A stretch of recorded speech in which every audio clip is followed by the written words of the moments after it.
Good morning class 12. In my past video, as I discussed regarding OR gate and AND gate, means one has logic output as A or B, this is not plus A or B, and another is output Y equal to A and B. This much knowledge we are having. Now today our part of discussion is NOT gate, or better said as inverter gate. How I will write NOT gate? NOT gate means NOT. Please don't write as NOT like that. Don't write. So NOT gate or inverter gate. As the name suggested, NOT gate means which invert something.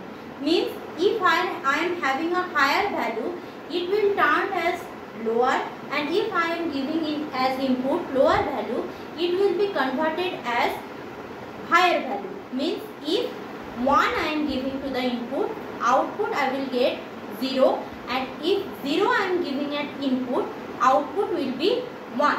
What is the symbol? Symbol of the NOT gate is just like this.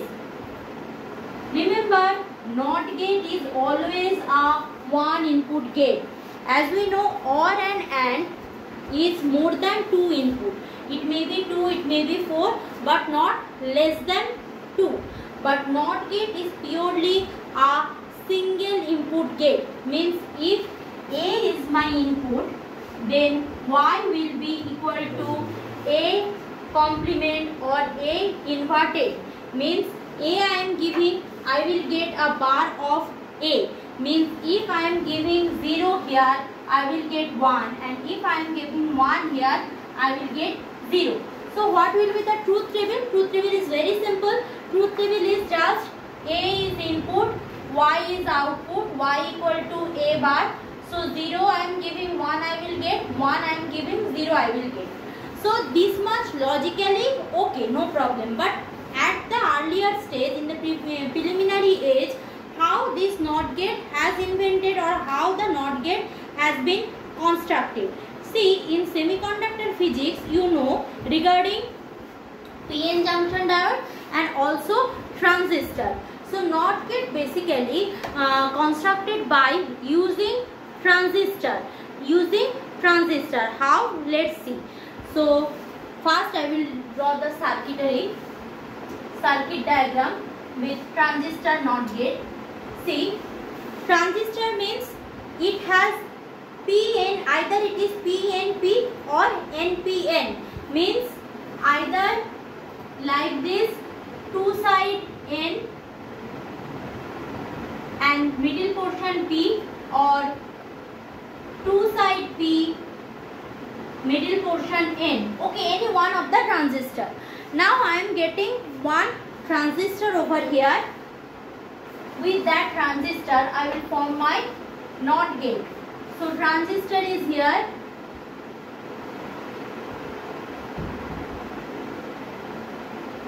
Okay, transistor.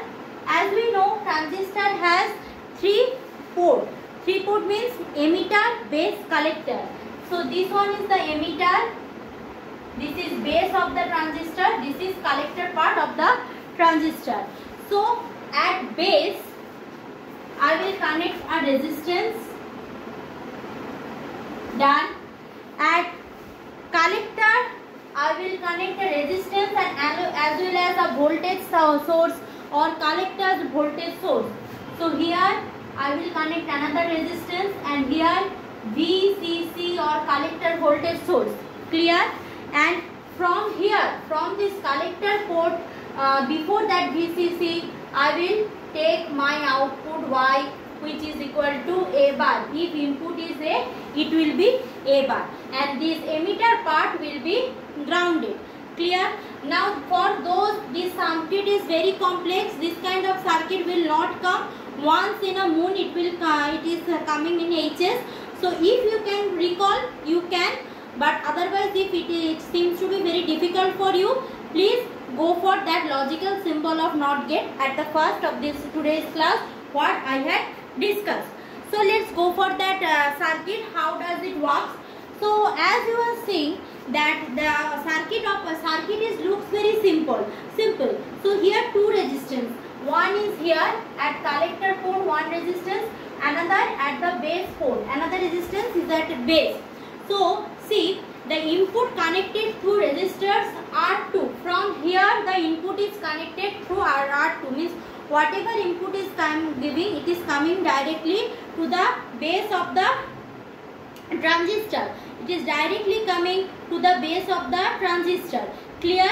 Now if there is no voltage present at the base, there is no voltage, means suppose 0. So if at the base of the transistor there is no voltage, the transistor is in off condition, means it will not work. Now when transistor is off, so no current will flow through the collector emitter part because there is no voltage, no problem. Thus the current from that VCC, now whatever may be the voltage over here, that will supply to Y, means the simple logic. If here I am giving 0, the base will turn off, no voltage is coming. So the collector port, here already a higher voltage source given, that voltage I will get here, means 0 I am giving, as a return I will get 1. So what is happening if I am giving a higher input? If I am giving higher input, means some voltage, anything, 2 volt, 3 volt, 5 volt, any voltage is present, means right now the transistor is in on condition, means transistor can work. So current will flow through that collector emitter portion. Okay, current will flow through that collector emitter part, collector emitter, because base there is current flow, means transistor is on. So current will flow through the collector emitter part.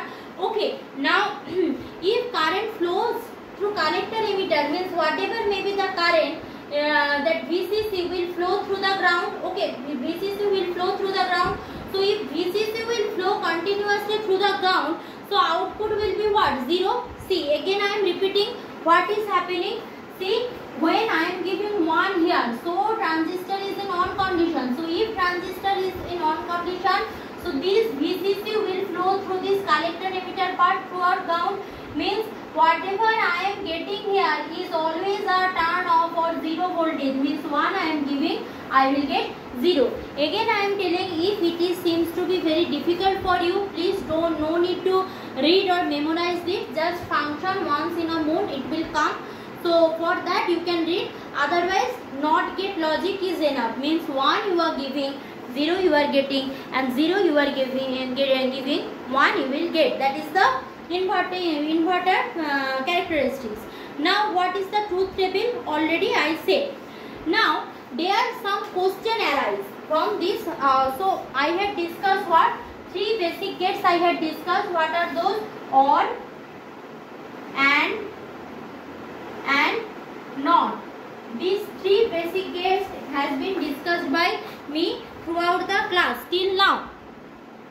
So why these are called basic gates? If the question is coming like that, so these are called basic gates because by OR and NOT, if anyone is giving you these 3 gates, you can implement any logic circuit, any kind of logic circuit in the world you can construct by only these 3 basic gates. Sometimes it will be difficult, circuit may be huge, but by these 3 basic logic, you can implement any kind of digital circuit in the world. So that's why it is called what? It is called your basic gates. Okay, if in exam question come like that, why these are called basic gates? Why these are called basic gate? Answer is that because by these 3 logic gates you can construct any digital circuit, implement any digital circuit. So that's why these are called basic gate. Now what are the universal gate? As I said earlier, universal gates are those by which we can construct any gate, means OR and NOT. By these we can construct any type of digital circuit, and universal gate are those by which we can construct OR, by which we can construct and by which we can construct NOT. How? I will discuss later on. Another question frequently asked in exam, that is, what is De Morgan's theorem? See, those who are from computer science background, means in class 10 they had done computer science, so they are very well known to De Morgan's theorem, and those are not. For that I will explain here what is De Morgan's theorem and why this De Morgan's theorem is so much related with this logic gate. So let's go for that.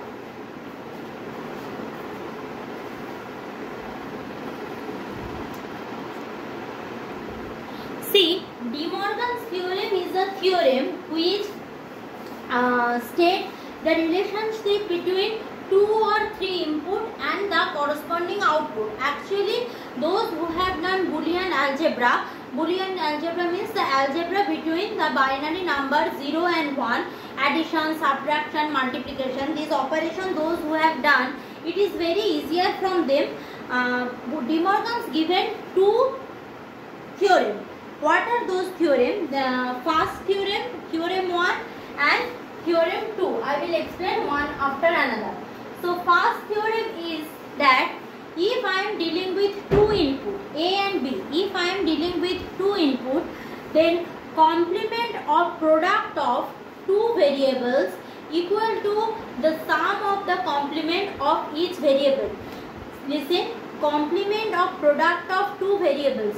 Suppose I am having 2 variables A and B. Product of 2 variables means A dot B. Product of 2 variables means A dot B. Okay, so A dot B. So complement of product means if this one is A dot B bar, so that will be equal to sum of the complement of the variable, means A bar plus B bar.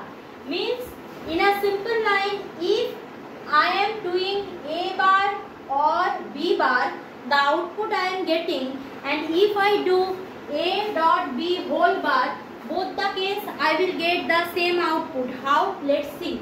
Suppose I am having 2 variables A and B here. So our 2 input means 0 0 0 1 1 0 1 1. This is well known to us. Now if I am getting A dot B, suppose I am here taking A dot B, here I am doing A dot B bar, here A bar, B bar and A bar or B bar. What I will compare? I will compare this column with this column. If these 2 columns are equal, so De Morgan's theorem is well understood or well established. Let's see. So 0 0 A dot B means 0, 0 1 A dot B means 0, 1 0 A dot B is 0. That will be 1 1. Sorry, 1 1 means A dot B 1. Okay. So complement of A dot B means if 0 is here, bar of that 1 1 1 0. Done. So I got 1 data, means this side I got. Now that side. Now A bar, 0 is here, A bar means 1, B bar means 1, 0 1 1 0 1 0 0 1 1 1 means 0 0. So if I am having higher value 1 1, 1 and 1 OR function will give me 1, 1 0 OR function will give me again 1, 0 1 OR function will give another one, 0 0 OR function give 1. See, 1 1 1 1 means this is exactly equal to this. After many research has been done, observation has been done, De Morgan's given theorem 1. It seems to be very easy right now, but at the beginning it was not so easy. So first theorem is that the complement of product of 2 variables is equal to the sum of the complement of the 2 variables. Sum of the complement of 2 variables. So done. This is theorem 1. Why this is necessary, you will understood. But before that, just be satisfied with that. Clear? Now coming to the next theorem. What is the theorem number 2? Theorem number 2 is Theorem number 2 is the complement of sum of two variables. The complement of sum of two variables is equal to the product of the complement of each variable. Means complement of sum means A plus B. If I am doing complement of A plus B, that is exactly equal to what? That is exactly equal to A bar dot B bar. Okay. So if A plus B bar I am doing, that will be exactly equal to A bar dot B bar. Means in a circuit, if I am getting A bar dot B bar, in place that I can easily write A bar plus A plus B whole bar. Why this is important? I will let you know. Done. So how? Let's do the proof. So A plus B or A or B complement. Next A bar dot B bar. Okay, directly I am doing because previously I had done already these things. Okay.